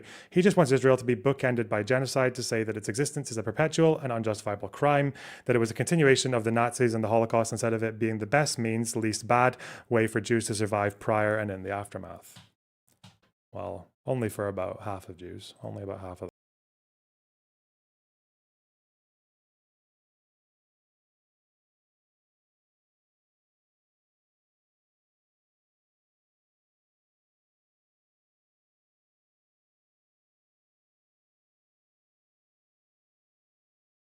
them. I interviewed Hamas and they told me, I hate Jews. I hate Jews. I want to kill Jews, said Hamas. This is why people call me a disgusting anti-Semite. Day 5. Come on, Hasan, hit me. Next. He's in Chicago today for the Democratic Socialist Convention to interview Rashida Talib. We're here with Congresswoman Rashida Talib. This is the fucking t-shirt. It's the t-shirt that says Gaza is the graveyard of the occupier. That's what that says. Gaza is the graveyard of the occupier. In mid-2025. Gaza, it's a fucking joke, man. Like it's a joke to it's how can you say that when in your words there's a genocide, all Gaza's flattened, 60,000 people are dead, starvation, and you're like it's the graveyard of the occupier because they're putting IEDs on fucking APCs and sometimes they cause damage. Like it's fucking disgusting, man. It's like a sick joke. It's so fucking gross. Ugh. Actual fucking meme ideology. Wow, that was fast. It wasn't. It took an hour where nothing happens to get here. We just unironically watched someone's commute to work. Congresswoman Rashida Talib represents Michigan's 12th district, which notably includes parts of Detroit and Dearborn. What are they going to talk about? But the lack of really feeling like the party has their back. Fantastic. They wanted a campaign with... You'd never imagine, the day after the Warsaw Ghetto Uprising, what, they killed like one Nazi? Maybe? Did they even kill one? They injured a few. How many Nazis died in the Warsaw Ghetto Uprising? You know what? I'm a bit of a fool, really. Oh, 17. 17 German casualties. No, 100 casualties, 17 killed. Really? But that's reported by the SS brigades. So probably SS brigade commander. Let's see this. Ooh. Warsaw Ghetto Uprising.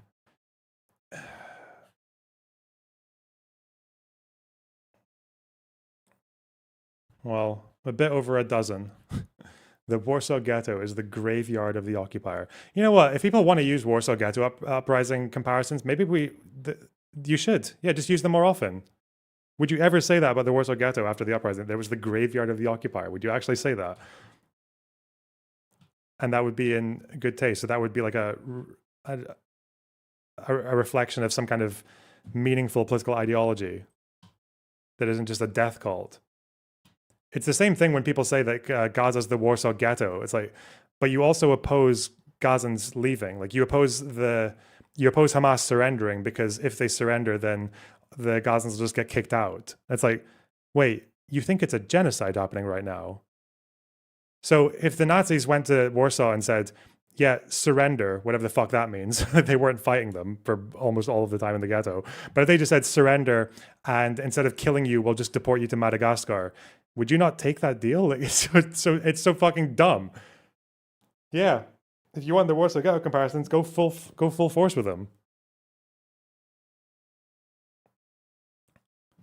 They're committing a genocide in Gaza, but also you can't let them leave because that would be ethnic cleansing.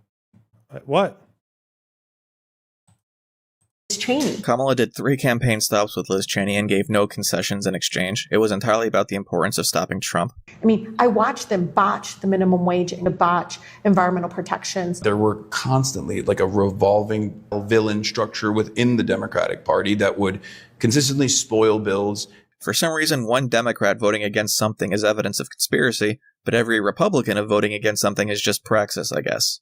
I mean, I think it comes down to the fact that there are people like me and others that don't take corporate PAC money. And, I'm not... I wasn't considering you a spoiler. I was considering, like, the centrist Democrats who... President Biden produced more fossil fuels than any president prior. He did.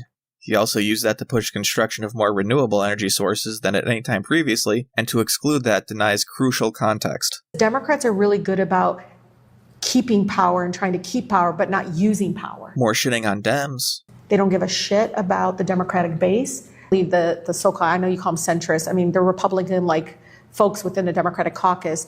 I'm not... I wasn't considering you a spoiler. I was considering, like, the centrist Democrats. Though unintentional, that answer is quite revealing about how she sees herself compared to the rest of the party. She's at the end of the horseshoe and she's just reaching across the aisle. Israel's genocide of the Palestinians in Gaza. Talib nods when Hasan says there's no democracy. Because a lot of people are realizing, oh, there is no democracy at all. It doesn't matter what our voices, it doesn't matter how loud we yell. First of all, there is no fucking strategy in genocide. Either you're against it or you're not. Okay, but the strategy is how you stop the genocide. I think that Ta-Nehisi Coates said it best. Yeah. If you can't trust them to stop a genocide, what makes you think that they'll save democracy here in America? God, what a unbelievable thought term. Like the amount of power that word has in just nuking any critical thought. It's like, oh yeah, we need to strategize to keep Republicans out for harm reduction, or we need to have a strategy for the Democrats to minimize harm in Israel-Gaza, to influence the war in a way that doesn't actually leave so many civilians dying. And they're like, where is the strategy in a genocide? It's like, you're so fucking dense, man. There's no... It's like they're almost bragging about the fact that they don't think about anything. Fuck. I think democracy is not the job of politicians. It's the job of the electorate. Every time people... By the way, if this fucking Mr. Baby Potato Head fucking LARPing retard wants to actually talk about international law, you realize that even if you quote-unquote stop the genocide in Gaza, you realize that you are not going away with the fact that actually Israel does have a right to pursue Hamas under international law. They do have that right because Hamas attacked them, and Hamas to this day has said they still want to keep attacking them. The only ceasefire they're ever going to offer is a truce that allows Hamas to rebuild and try again later. That's what they say. They have never said they want to end the Israel-Palestine conflict. They don't want to do that until Israel's destroyed. And under those conditions, yes, Israel still has a right to go and pursue Hamas. So even if you end the genocide, then you're just ending parts of the war that would be illegal. You're ending the war crimes, you're ending the disproportionate strikes, you're ending the aid blockages, but they're still going to airstrike Hamas. They're still going to target people who are surrounded by civilians. They're still going to target leaders who are surrounded by civilians. They're still going to go into cities and everything. Even if they go by actually international law, you're still going to see people dying in Gaza until Hamas gives up.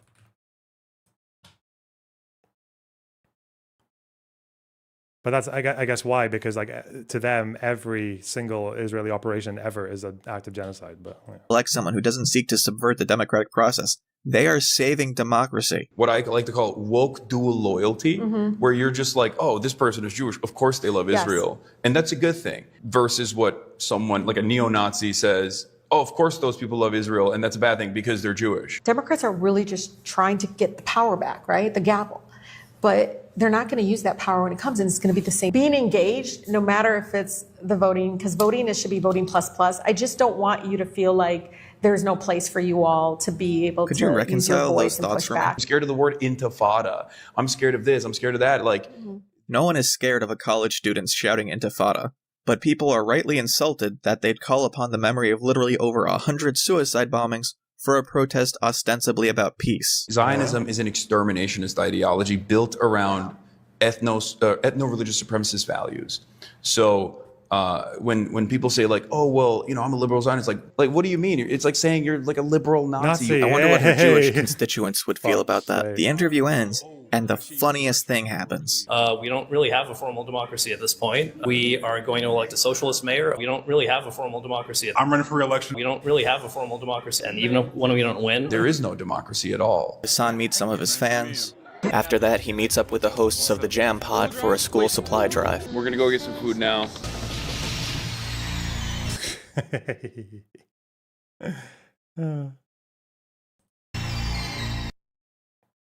Bull Connor held significant influence in Birmingham and used it to disrupt and harass civil rights organizers. However, Connor's power was dependent on winning elections. And so, Martin Luther King and others would strategize to make sure Connor would no longer stand in the way of their movement. I am so happy this stream is so short. Not even an Amias Rao Chai can bring me down. We're going to be listening to an interview with Jonathan Greenblatt, the head of the ADL. Ah, boy. A little bit worried. It's all the same talking points. The last 5 days, he's just saying the same thing over and over again, and I'm extremely tempted to just roll through, but... Once the British Empire took over British Mandate Palestine, they basically engaged in a settler colonial operation by sending as many Jewish people to this area as they possibly could. And so that's 50 years of Israel-Palestine history just completely fucking mangled and butchered. Wow, okay. That's not what they... Bro, what? The British limited Jewish immigration, first of all. Second of all, Jewish immigration to Palestine was already happening quite a few decades before the British got involved. Let me do it first. Okay. They engaged in a settler colonial operation by sending as many Jewish people to this area as they possibly could. And they did that for a deliberate purpose, to create a settler colony that could be controlled and maintained in this resource-rich region. So to begin. Resource-rich. No, I'm pausing. I don't care what your response. Resource-rich. Palestine. The famously resource-rich. What? That's why, this is the problem. Fuck it, I am talking before you do, Conduit. Fuck you, okay? This is a React stream, okay? They're disjointed, they're jarring. Fuck me. Rich... Even by Ottoman standards, Palestine was not resource-rich. The fuck?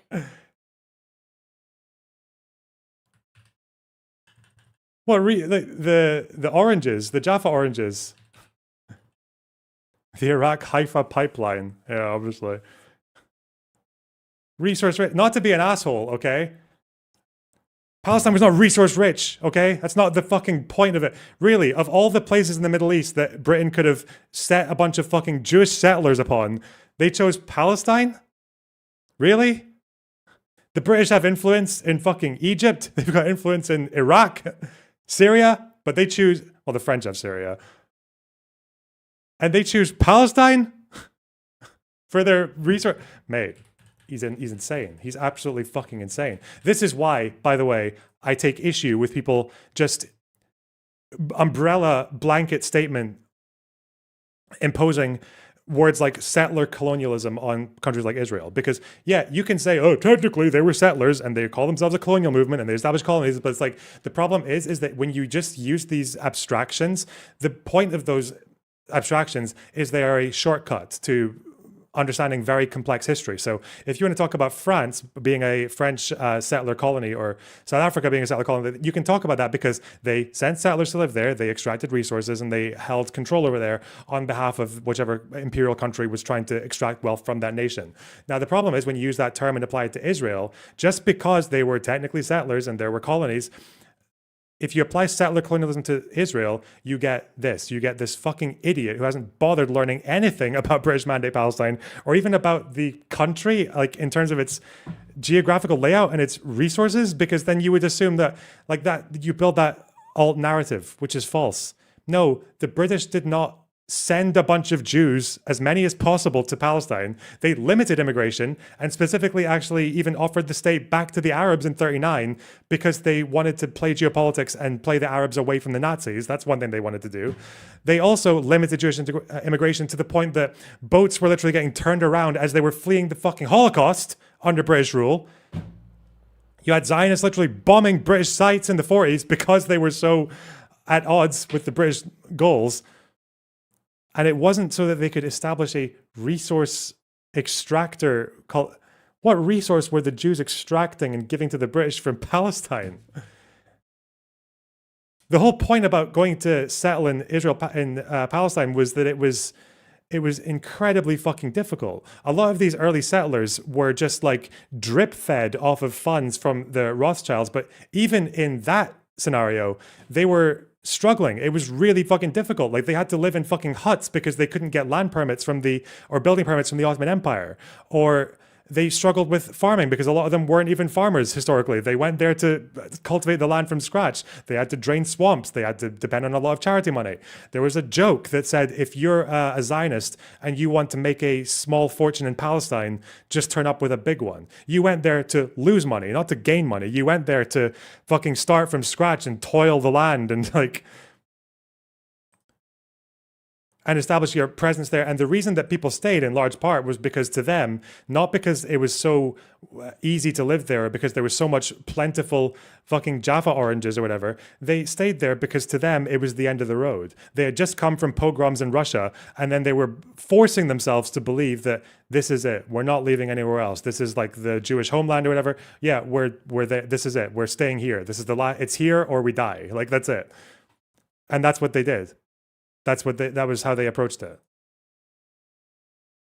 To the point that they actually, a lot of them, when there were Arab attacks on these settlements in the early days, in the late 1800s, they were literally like in denial about how much difficulty there was with the Arab neighbors. Like, so even when Arab neighbors would attack them or seize their livestock or anything else, or take their land for grazing, they would still like be like, no, we just need to learn some more Arabic or have some more delegates, or we'll engage in more trade relations, or we'll hire Arab guards for the village. They were so adamant that this would not be another Russia where we flee again. Like, it was so, like, they forced it to believe themselves to believe that.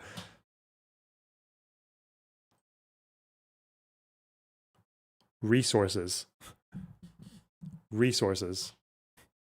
Fuck me, man.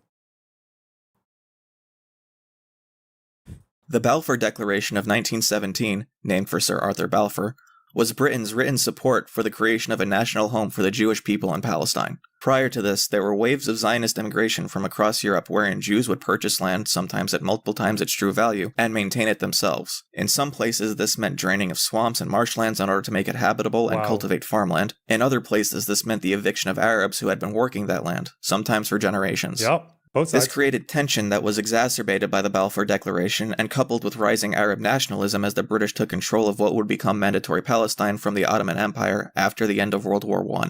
Not all Jews thought Zionism was the right way to go. Despite rising European nationalism and violence committed against them, many European Jews thought that assimilation would bring equality. To put it bluntly, yeah, that's why more than went after 17, right? It's because the British were like, jolly good, sir.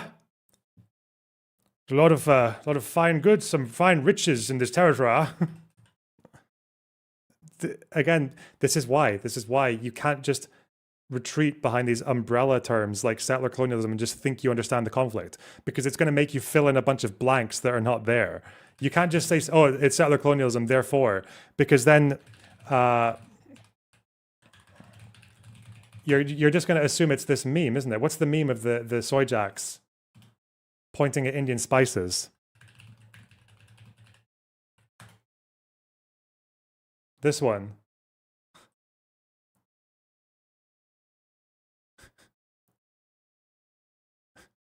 You're just going to assume it's this for everything, that Palestine was the same as this.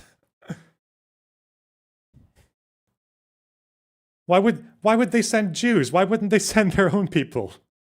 How does he think the British were sending Polish Jews to Palestine? Fuck me.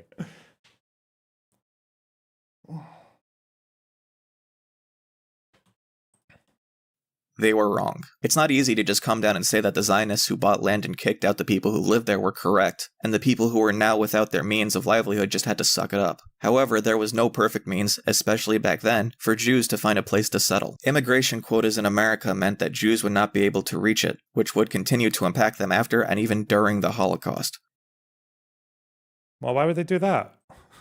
Why didn't they put them in? Surely when the Holocaust ended, these are just, wow, you're British, you liberate those camps, and you're like, damn, that's a lot of settlers we got in here now. Wow, we've just uncovered a factory of resource extractors. This is why, fuck, you end up in an alt reality so quickly. It reminds me of being, how old was I? I was 16. I was 16, asking the dude who worked in the fucking local shop that I was at in school. I was at the shop for lunch, and the guy who ran the place was a Turk, I think. And I was asking, like, I don't even know why Israel's bombing Lebanon. I don't even know why they're doing it. And he was like, well, they want the oil. I was like, okay, yeah, it makes sense. Yeah, Israel's bombing Lebanon so they can take all the Lebanese oil. Fuck.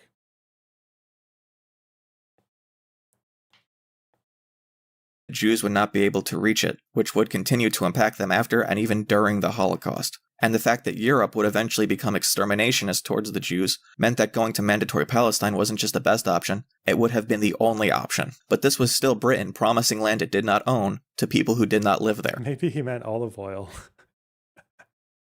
Of course people would be pissed. Now World War II is happening and the world is splitting apart across Allied and Axis lines. Germany seeks a partnership with Egypt, and so Britain, in an effort to sway Arab states towards their side, basically retract the Balfour Declaration and promise Palestine to them instead. Wow, pre-watched. Britain issues another formal statement, the 1939 White Paper, announcing that they would no longer seek to make a Jewish state in Palestine, and they would restrict Jewish immigration. Hey. They did this in 1939. Now everyone's pissed because Jews are trying to escape Europe and Arabs are trying to regain control of their land, and the British are playing both sides. Yep, to say that this was all just so Britain could extract resources like Belgium and the Congo is reductive to the point of being meaningless. Yeah. The limited number of Jews going to Palestine even after the Balfour Declaration were not enough to make managing the region worth it, and the Jews going there were not arriving as citizens of Britain in another land. Their arrival signaled that they were severing their European connections. When the French were kicked out of Algeria, they could go back to France. For Jews in the 30s and 40s, where could they go? Iraq. They could have gone to Iraq. I learned that from Hasan. They could have gone to right next door, right across the pond. The pond being the desert, I guess. They could have gone to Iraq. Just go to Iraq, bro. Just go to Iraq. I heard it's great. And just hope no dastardly Zionists throw a grenade in a cafe, killing one person, and then you all have to leave. Fuck's sake. God, he's so stupid. Okay. Hang on.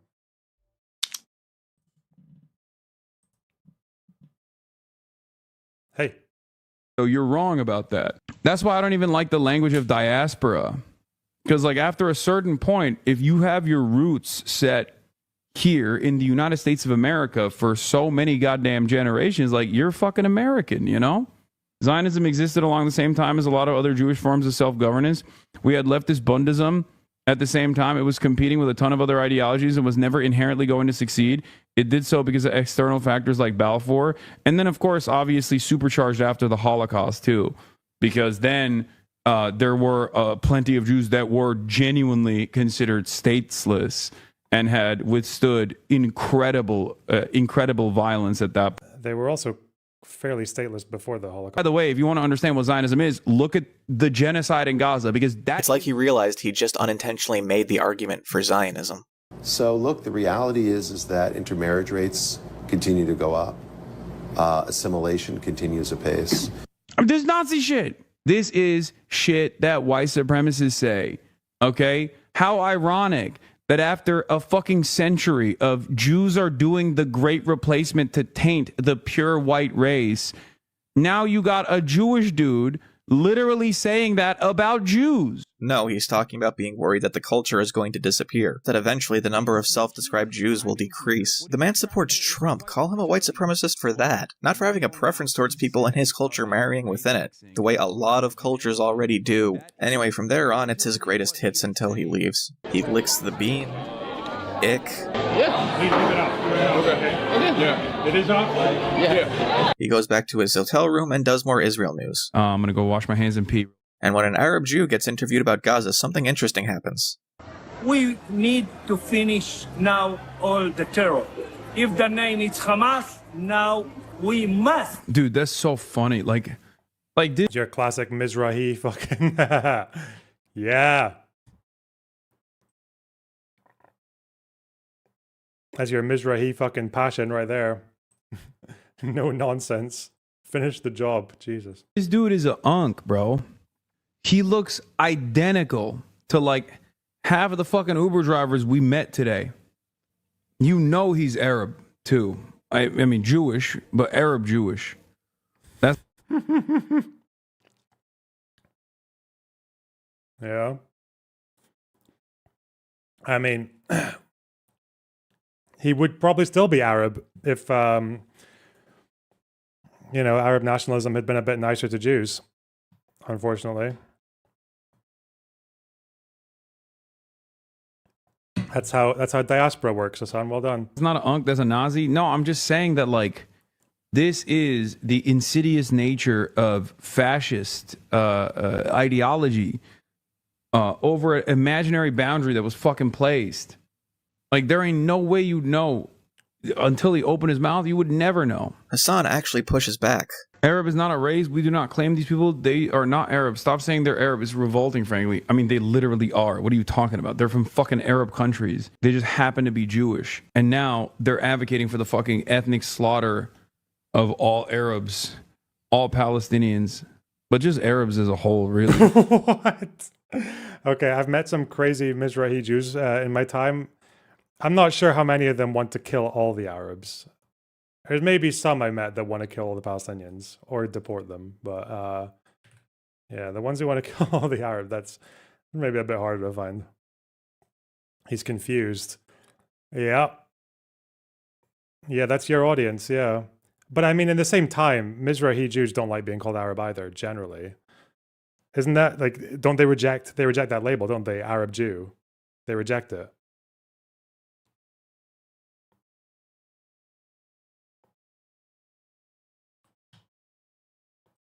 He actually has to tell his chat to calm down. Also, chat doesn't need to calm down. That person is Arab. The person who's reacting is like me saying, is like a Latino person responding to me, being like, Nicolas Fuentes is not Latino, bro. He's not Hispanic. Call him something else. My dad sure doesn't like it. Yeah, because obviously that's the two things that you hate if you're Mizrahi is you hate Israeli leftists and you hate Arabs, right? Because both of them you associate with quite a lot of trauma. You associate the Arab world with trauma because of all the Jews who had to basically give up everything to go to Israel because Arab nationalism was basically being like, yeah, you're not really part of this. You're not really part of this new project that we're embarking on. Yeah, take it or leave it. And then on the other hand, they also don't really like Israeli leftists because it was Israeli socialists who were Israeli lefties who were in power when they arrived in Israel, and then they got treated like shit by them as well. So yeah, that's why they don't like Arabs and they don't like lefties to this day. Same with my dad. Oh, we got a lot of Arab Jews in here, haven't we? A lot of Mizrahi.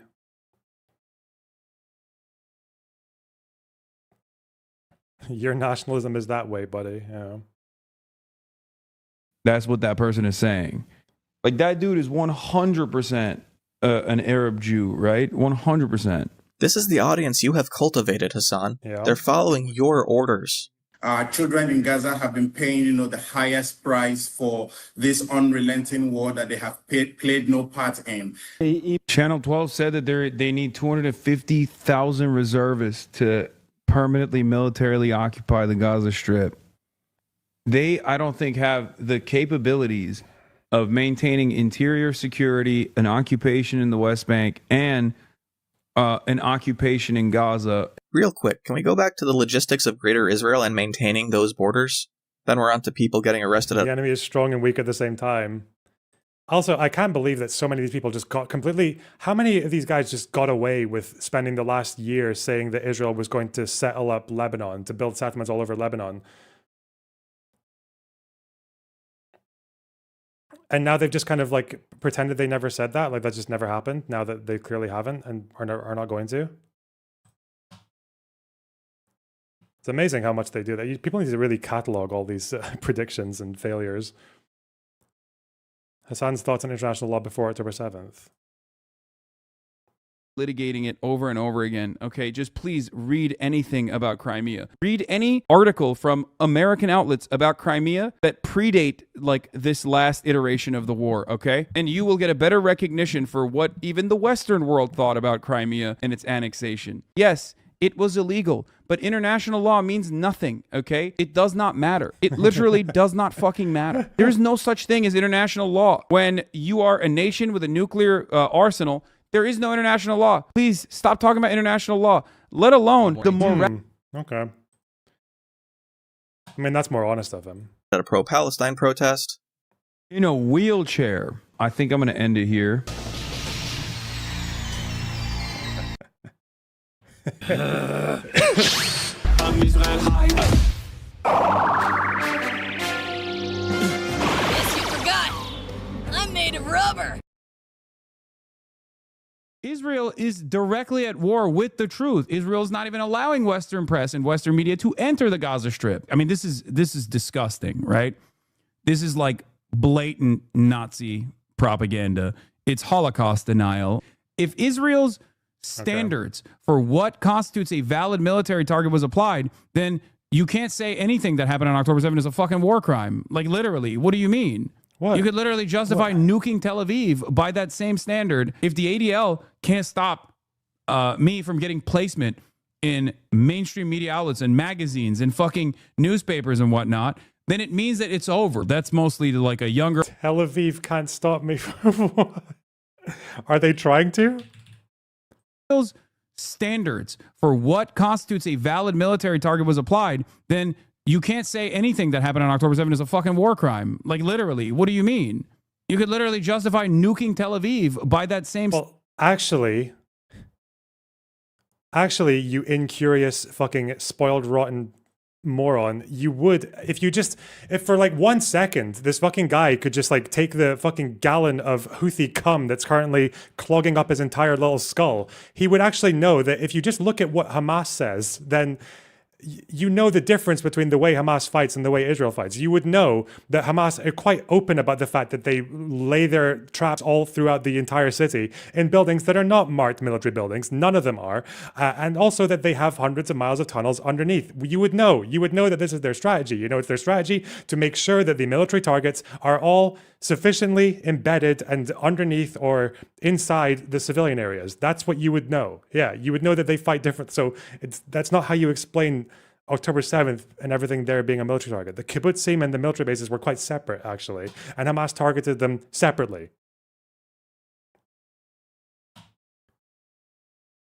Standard, if the ADL can't stop me from getting placement in mainstream media outlets and magazines and fucking newspapers and whatnot, then it means that it's over. That's mostly to like a younger audience that wants to feel smart, and therefore they can't like actually broach the subject matter that's like dense and too complicated for them to comprehend. So they just like watch. Meanwhile, there's no nuance in a genocide. Nazi, genocide, Nazi, genocide. White supremacist, Nazi, genocide.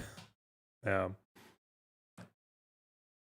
Meanwhile, the British just sent a bunch of fucking Jewish settlers, as many as possible, to plunder the many great resources of Palestine. That's what happened. Someone basically summarize the worst version of events and get their notes from that. That's just like children's entertainment. Complete. Congratulations. Claudette Colvin isn't remembered in history as the brave young woman who refused to give up her seat on the bus. Despite being a victim as much as anyone else of an unjust law, civil rights leaders felt that using Colvin's story would pull attention towards her character and away from the unconstitutionally segregated bus system. Rosa Parks would stage her refusal to give up a seat because it would create a narrative that was harder to discredit. Martin Luther King Jr. delayed protests in Birmingham more than once to avoid swinging the 1963 mayoral election towards Bull Connor, an extremist segregationist, so that the less extreme segregationist Albert Boutwell would win. Fighting injustice is in itself an injustice.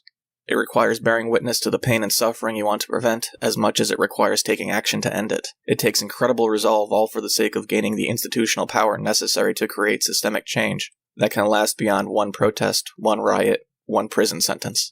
And at the heart of that resolve is compromise, with the people you want to save and the people who are hurting them. Because ultimately, institutional power has to be ceded voluntarily for it to have legitimacy to the broader public. Fighting injustice is in itself an injustice. That's the lesson I want you to take away from this. Not that you're going to be disappointed with the results of your effort, but that your effort can actually change things for the better. Hasan promotes a worldview where you are morally obligated to reject compromise and coalition building because you somehow take on the sins of your allies. Hasan has spoken about Israel and Palestine near enough every day since October 7th, never changing the script, and despite having an audience larger than some entire US states, the most he has achieved is a couple of fundraisers. He has interviewed congresswomen and senator and mayoral candidate, but he cannot muster any genuine influence on policy via himself or his audience. He will talk at length about the influence of right-wing media and how Democrats need to use the same tactics as Trump, but he never actually puts those two things together as a form of concrete action. He just lets his audience fester in directionless rage, cheering whenever someone else does something violent that they can get some vicarious catharsis from. And Kobe! And screaming whenever someone says, "How about we stop fighting?" because it doesn't give them the same kind of dopamine hit. Yeah, Criticizing Trump isn't enough to counterbalance that kind of ideological dysfunction.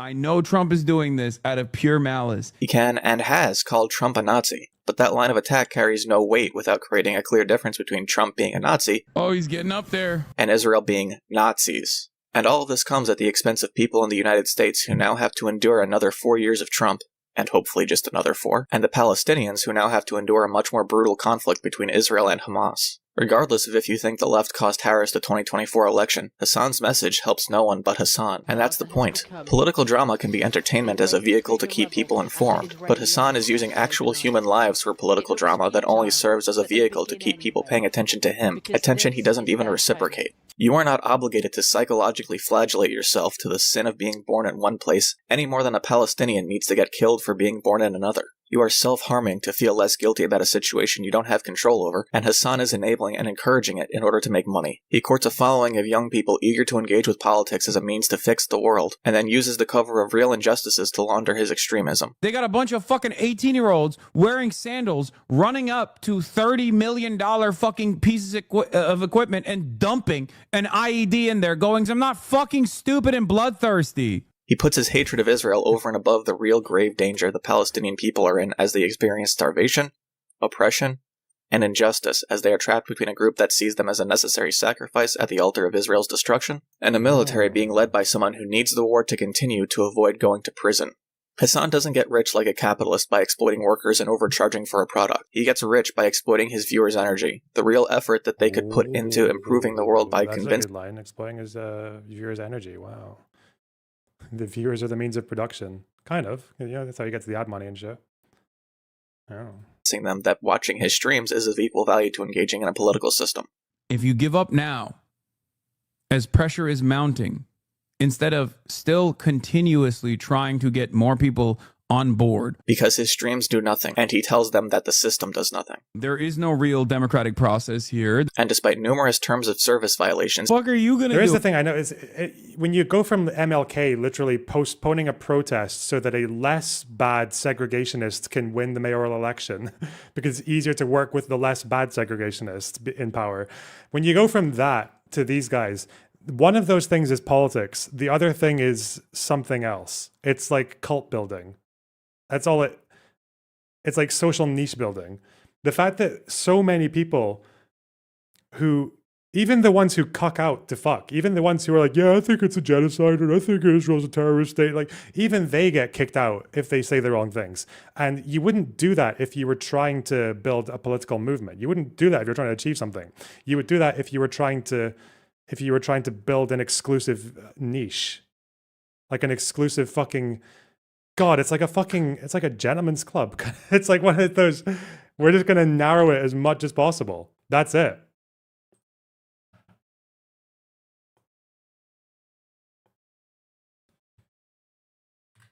That's the goal of it.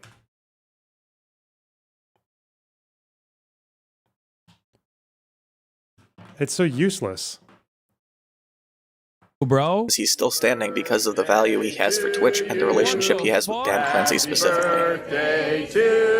Bro, we're never beating the Hasan runs Twitch allegations after this. But at this point, it's gone too far, and Twitch has turned a blind eye for too long. So here it is, front and center. Shut up, go back to Auschwitz. Shut up, go back to Auschwitz. Oh, that's MK from Lambert, wait, thank you for the 50 gifts. That's from the flotilla. Oh, they're loving it. The subs. It was Turkish dudes, wasn't it? On the flotilla. Back to Auschwitz. 2010.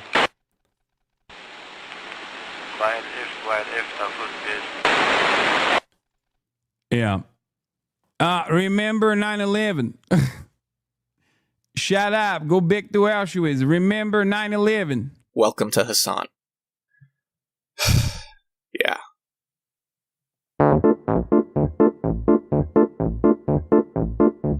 Jews live all around the fucking world. That's why, even as an ethno-religion... Why do you spend more time hyper-focusing on Hasan than Destiny? Because my coverage of Destiny is that... What would my coverage of Destiny be right now? He's currently spurging out because he got caught, quite likely, sexting a 17-year-old who he says, who lied about her age, but he also didn't really seem to exercise any due diligence and figure it in, like noticing quite a few signs that she was probably not the age she said she was. And that, what's that got to do with like my coverage of politics and all that? Like, I'm not like a drama creator. That's generally like, yeah, I don't go into people's like I've covered it already as well. There's not really much else to say about it. I even did the Leon meme with the Natalie Portman. How old are you? Whereas Hasan, it's not my fault that this guy is a fucking wealth of brain damage, tone deaf, like uneducated, uninformed nonsense, where he's literally got this community of like 30,000 viewers that he has turned into the equivalent of an online terrorist training camp, where he's just taking all of this potential like left-wing or progressive energy in the United States and just turning it into like pro-Hamas, pro-Axis dribble, okay?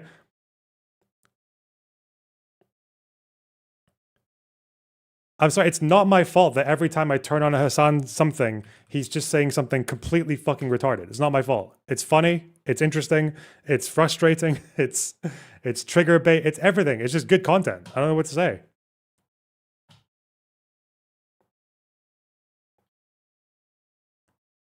Whereas the two big stories that have come up with Destiny in the last year regarding Pixie and the Rose person is just like incredibly fucking sad and disappointing and like miserable, and also in one case quite personal to me. So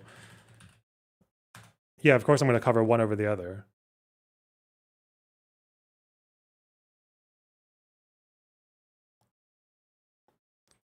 Sources. Okay. Let's go. The reason why there are Jews from all different places on the planet is because there are just Jewish people that come from different sub-ethnic... Teuton is incredibly mad because he wants to discredit this entire video because of the Mearsheimer thing. Let me see. Mearsheimer, Tucker Carlson. Apparently, when he said Greater Israel, he meant just all of Palestine, all of historic Palestine. And apparently that's why we discredit everything. But Hasan saying that Israel is an illegal entity, we can let him get away with that, because we don't give a fuck about fact checking. We only use it as a weapon to discredit people who are generally more correct, right? Yeah, well done, Teuton. Very transparent. Greater Israel. Every American president since at least Jimmy Carter has pushed forcefully for creating a Palestinian state.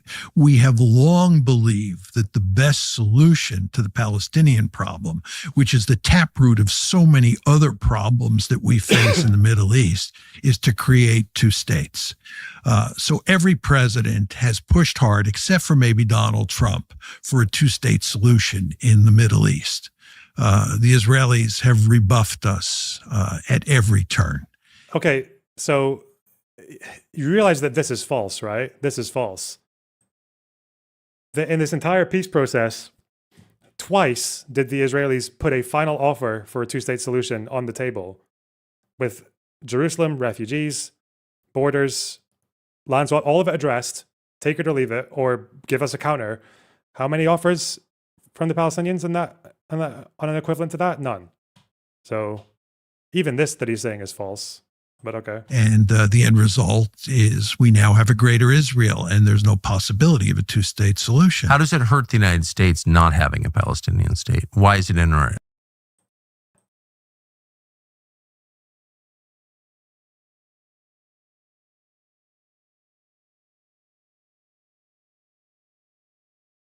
Yes, when he's talking about Greater Israel, he's talking about just historic Palestine. He's not talking about the other Zog map that they use.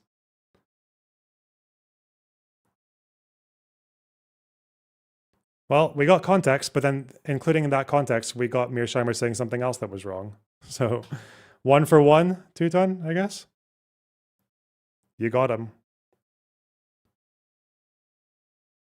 Oh, wait, he's about to say something wrong here as well. I'm sorry, I should have asked you, why do they... Point proven. You're such a dishonest cunt, man. Holy shit. The fact that you think this, like, invalidates the entire video, like you said everything in this video is wrong.